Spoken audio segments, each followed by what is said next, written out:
This is example 9 on page 566, and it just wants you to rewrite this trig expression.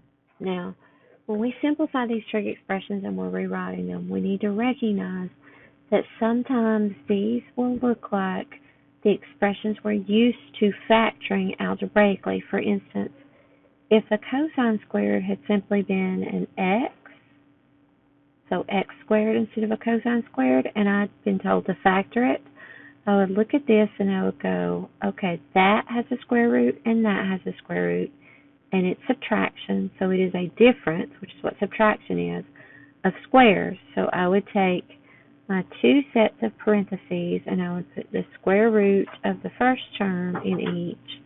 I would put a plus and a minus, and I would put the square root of the second term in the back end of the parentheses. So when you have trig, you do the same thing.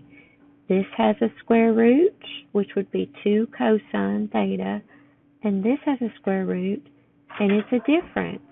So you still take your two sets of parentheses, you put a plus and a minus in, you do the square root of each term in each set of parentheses. So this 2 cosine theta plus 1 and 2 cosine theta minus 1 is equivalent to this expression that we just had.